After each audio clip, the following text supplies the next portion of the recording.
नमस्कार. निळूफुले कला अकादमी आणि एकपात्री कलाकार परिषद महाराष्ट्र यांच्या वतीनं जी साहित्य दिंडी चालू आहे 3 दिवसीय, त्यामध्ये आज सादरीकरण करण्याची संधी मिळते हे मोठं भाग्य आहे. दोन्ही संस्थांना मी धन्यवाद देतो आणि ना. सी. फडके यांच्या पवित्र स्मृतीला अभिवादन करून त्यांच्या नव्या गुजगोष्टी या पुस्तकामधलं पहाटे उठण्याचा वेडेपणा हा ललित लेख सादर करतो. आवडेल.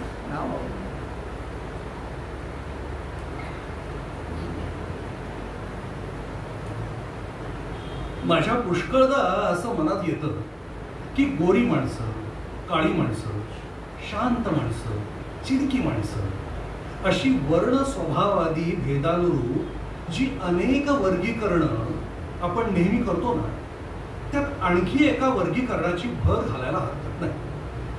ते वर्गीकरण म्हणजे सकाळी लवकर उठणारी माणसं आणि उशिरा उठणारी माणसं. लवकर म्हणजे काम धंद्यासाठी उठलंच पाहिजे म्हणून उठणारी नाही, तर ज्यांना लवकर उठणं मनापासून आवडतं ती. आणि त्याचप्रमाणे उशिरा उठणारी म्हणजे ज्यांना उशिरा उठण्यात मनपूर्वक आनंद वाटतो अशी. हे वर्गीकरण फार महत्वाचं, आणखी तर्कशुद्ध होईल असं मी एवढ्यासाठी म्हणतोय की वर्णभेदाप्रमाणेच माणसातला हा भेद अगदी मूलभूत आणि अनिवार्य आहे अशी माझी समजूत आहे. निसर्गाकडून माणसाला मिळालेल्या रंगरूपावर जसं औषध नाही, तद्वतच सकाळी लवकर अगर उशिरा उठण्याची जी स्वभावसिद्ध प्रवृत्ती आहे तिच्यावरही काहीही उपाय नाही. आहे का? तुम्ही सांगा. मला तरी वाटतं की या बाबतीत सारे उपाय व्यर्थ आहेत. कारण मी स्वतः सकाळी लवकर उठण्याचे पुष्कळ प्रयत्न करून पाहिले, पण ते काही केल्या साधत नाही. असले प्रयत्न मी पहिल्यांदा केले ना, ते अर्थात विद्यार्थी दशेत. पहाटे केलेला अभ्यास जास्ती चांगला होतो या वडील माणसांच्या उपदेशात मला स्वतःला जरी फारसं तथ्य वाटत नव्हतं, तरी तो कसाला लावून पाहायला आपलं काय जातं असं एकदा माझ्या मनात आलं. हा माझा निश्चय ज्या दिवशी मी जाहीर केला ना, त्या दिवशी माझा एक मोठा फायदा झाला. तो असा की मला रात्री लवकर निजायला मिळालं. कारण लवकर उठायचं म्हणजे लवकर निजलं पाहिजे हे तत्व घरातल्या वडील माणसांना पूर्णपणे मान्य होतं. आमची स्वारी दुसरे दिवशी पहाटे 4 वाजता उठणार होती. ही काही लहान सहान गोष्ट नव्हती. तेव्हा त्याबद्दलची तयारी सुद्धा अगदी मोठ्या प्रमाणात करण्यात आली. आईपासून ते गडी माणसांपर्यंत सर्वांनी अगदी आडा शपथा घेतल्या की आम्ही पहाटे 4 वाजता तुला हाका मारू. हाकांचा उपयोग झालाच नाही तर तुझं पांघरून ओढून टाकू. आणि त्याही उपर यश आलं नाही म्हणजे तुझी हरकत नसल्यास तुझ्या कानात पाण्याची धार सोड. अर्थातच माझी या गोष्टीला चांगलीच हरकत होती. म्हणजे झोपेचा मोह सोडणं मला इतकं कठीण जाईल अशी नामुष्कीची गोष्ट कबूल करणं मला मुळीच पसंत नव्हतं. हो, शिकार हाकलायसाठी हाक्यांचा तांडा गोळा करणाऱ्या शिकाऱ्याप्रमाणे निद्रेची हाकालपट्टी करायसाठी मी सारं घर उठवावं यात मला कमीपणा नव्हता का? म्हणून मी माझ्या सगळ्या हितचिंतकास चक्क सांगितलं, मला तुमचं सहाय्य मुळीच नको. फक्त गजराचं घड्याळ माझ्या स्वाधीन करा म्हणजे झालं. ही गोष्ट कबूल करताना साऱ्या मंडळींनी एकमेकांकडे विचित्र कटाक्ष टाकून हास्य का केलं कोणाच ठाऊक. त्या हसण्यात मला कुत्सितपणाची थोडी शंका आली, पण मी तिकडे विशेष लक्ष दिलं. अखेर हसतो तो खरा या सुभाषिताची मी स्वतःला आठवण करून दिली. पुस्तकाचा ढीग उशागती ठेवला आणि पहाटे उठण्याचा जो अपूर्व निश्चय मी केला होता त्याच्या आनंदात मी निजलो. मला झोप उत्तम लागली. म्हणजे माणसानं सत्कृत्य केलं किंवा सत्कृत्याचा निश्चय केला की त्याला उत्तम झोप लागते. या तत्वाशी मात्र माझ्या त्या झोपेचा काहीही संबंध नव्हता. अहो, कारण मला नेहमीच चांगली झोप लागते ना. दुसऱ्या दिवशी पहाटे 4 वाजता मी उठणार याबद्दल माझी अगदी खात्री होती. पण मी दुसऱ्या दिवशी उठलो तो नेहमीप्रमाणेच उन्हाचे मोठमोठाले पट्टे माझ्या खोलीत आले होते. आणखी घरात माणसांची वर्दळ चालली होती. गाई म्हशींच्या धारा आटवून त्या चरायला निघाल्या होत्या. त्यांच्या गळ्यातल्या घंटा पुढच्या दाराकडून ऐकू येत होत्या. माझ्या लहान भावंडांचे मास्तर ओटीवर गुणाकार भागाकारातले आकडे मोठमोठ्यांदा उच्चारित होते. आणि आंघोळ मिळाल्यानंतर मजेत आलेल्या त्या पोपटाची चरपट पंजेरी ऐन भरात आली होती. दुसऱ्या कुणाचीही मदत न घेता पहाटे उठण्याचा माझा बेत का फसला मला कळलं. घड्याळ तपासून पाहिलं तेव्हा माझ्या लक्षात आलं की गजराचा खटका चुकीच्या बाजूकडे सरकवून मी रात्री निजलो होतो. दुसऱ्या दिवशी मात्र मी ती माझी चूक पुन्हा दुरुस्त केली. अर्थात गजर झाला आणि तो झाल्याबरोबर मी उठलो. पण पाहतो तो पुन्हा 7:30 वाजलेले. अहो, कारण गजराचा खटका मी सुरूच्या बाजूला सरकवला होता खरा, पण वेळेचा काटा 4च्या ऐवजी 7:30 वर खुशाल राहू दिला होता. पण पुन्हा मी जागा झालो ना. तिसऱ्या दिवशी पुन्हा एकदा मी प्रयोग करून बघितला. हो, पण पुन्हा मी जागा झालो तो 7:30 वाजताच. माझ्या बहिणीने मला सांगितलं 4 वाजता गजर व्हायचा तो झाला होता. पण तो बंद करून उठण्याऐवजी खुशाल डोक्यावर पांघरून घेऊन मी पुन्हा निजलो होतो. आणि भोवतालची मंडळी मला उठवू लागली तेव्हा रागारागाने मी त्यांना शिव्या दिल्या होत्या. पहाटे लवकर उठण्याचा प्रयत्न मी त्यानंतर सोडला तो कायमचाच. लवकर निजेल, लवकर उठेल इत्यादी जे वचन आहे ना, त्यातला पहिला अर्धा भाग तेवढा मला विद्यार्थी दशेत नेहमी पसंत असेल. पण वडिलांच्या अर्ध्या वचनात राहण्याच्या माझ्या त्या तयारीचं कोणी कौतुक केलं नाही. आणि मी लवकर उठायची सवय लावून घ्यायच्या भानगडीत पुन्हा पडलो. आणि आता तर मोठेपणी लवकर उठण्याच्या फायद्याबद्दलच मुळी माझा वाद आहे. लवकर निजून लवकर उठणाऱ्या माणसालाच तेवढा आरोग्याचा आणि संपत्तीचा, संततीचा सुद्धा लाभ व्हावा. आणि उशिरा निजून उशिरा उठणाऱ्या माणसाच्या वाट्याला यापैकी एकही गोष्ट येऊ नये असा काही जगाचा न्याय दिसत नाही. आरोग्याच्याच प्रश्नापुरतं पाहिलं तर माणसानं भरपूर झोप घ्यावी एवढाच खरा नियम समजता येईल. ती झोप अमक्याच 8 तासाची असावी या आग्रहाला काही आधार नाही. आणि असं सुद्धा म्हणता येईल की चांगली येत असलेली झोप टाकून पहाटे धडपडत उठण्यापेक्षा तिचा पूर्ण उपभोग घेऊन उशिरा उठण्यातच जास्ती मिजास आहे हो. निद्रेच्या पाशात मनुष्यानं 8 तास पडून राहावं हा निसर्गाचा नियम कब.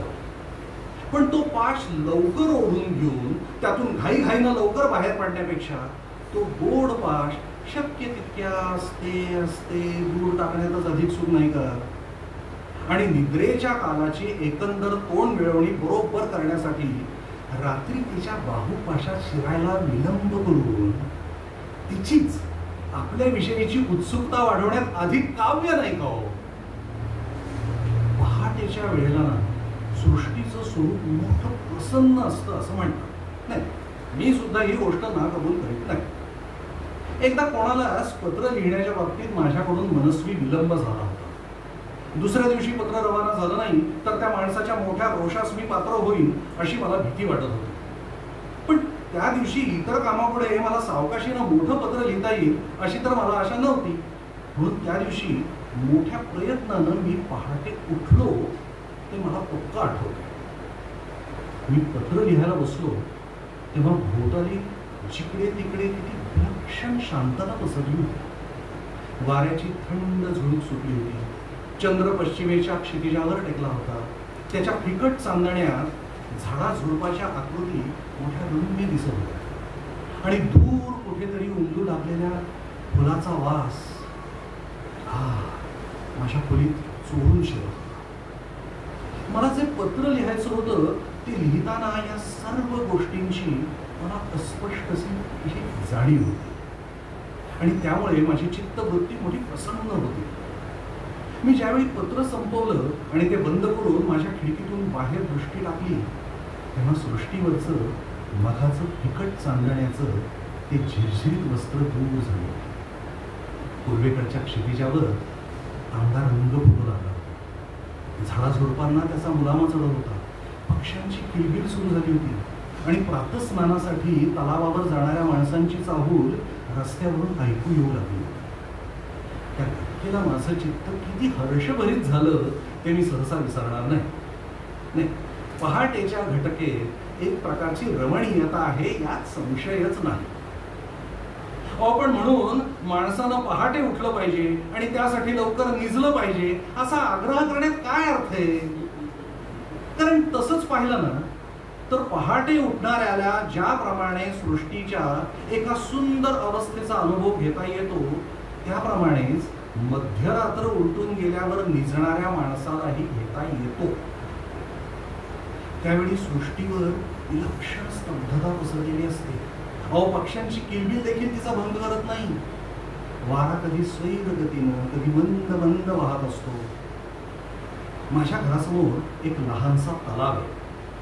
त्याला तर एखाद्या विचित्र आकर्षक गुहाचं स्वरूप त्यावेळेस आलेलं असतं आणि वर आकाशात तर शांती, गांभीर्य आणि सौंदर्य याचा अपरिमित विलास या क्षितिजापासून त्या क्षितिजापर्यंत अगदी ओसंडून चाललेला असतो. कधी शुक्राची तेजपुंज चांदणी एखाद्या राणीप्रमाणे आकाश मार्गावर थपकून उभी असते. कधी मंगळाचा तो संतप्त लाल तारा खाली पृथ्वीकडे पाहत असतो. कधी मृग नक्षत्राचा चौकोन मोठ्या दिमाखानं निळ्या पार्श्वभूमीवर कलंडता मांडलेला दिसतो आणि त्या मृगाचा पाठलाग करणारा व्याधाचा तारा खऱ्या शिकाऱ्याप्रमाणे अनावर अधीरतेनं चमचम करीत असतो. आकाशगंगेचा दुग्धरंगी पट्टा वाकडा तिकडा पसरलेला असतो आणि स्पर्धेनं आपल्या कमी अधिक तेजाचं प्रदर्शन करणाऱ्या असंख्य तारकांची तर जिकडे तिकडे नुसती खेचाखेच झालेली असते. तशा अष्टमीचा चंद्र उगवताना दिसला ना तर मग त्या देखाव्याच्या सौंदर्याला सीमाच उरत नाही. कवींनी त्या अष्टमीच्या चंद्राची रसभरीत वर्णनं केली आहेत ना. तो शुद्ध पक्षातल्या अष्टमीचा चंद्र म्हणता का? छे, माझी खात्री आहे की ज्या कवीनं प्रथम ते वर्णन केलं ना तो वद्य पक्षातल्या अष्टमीच्या रात्री आपल्या प्रियतमेशी संकेत करून एखाद्या उपवनात तिची वाट पाहत बसला असला पाहिजे. आणि मग मध्यरात्रीच्या सुमारास जेव्हा अष्टमीचा चंद्र असा क्षितिजावर उगवला तेव्हा त्याच्या धवल चांदण्यात त्याची अभिसारिकाही दुरून येताना त्याच्या दृष्टीस पडली असली पाहिजे.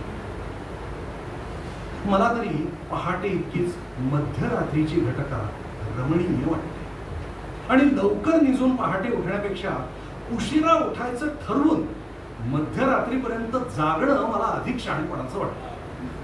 कारण पहाटे उठायचं, सृष्टीच्या रमणीय स्वरूपाकडे डोळे भरून पाहायचं आणि मग आपल्या नित्याच्या नीरस उद्योगाला लागायचं. यापेक्षा सृष्टीची मध्यरात्रीची अवर्णनीय शोभा पाहायची आणि त्या सौंदर्यानं काठोकाठ भरलेले डोळे हलके हलके मिटून घेऊन प्रत्यक्ष पाहिलेल्या सृष्टी सौंदर्याची मनोहर चित्र अंतरदृष्टी पुढे तरंगत असताना सावकाश निद्रा देवीच्या कुशीत शिरायचं. हा मार्ग अधिक सुखदायक आणि अधिक काव्यमय नाही का सांगा बरं?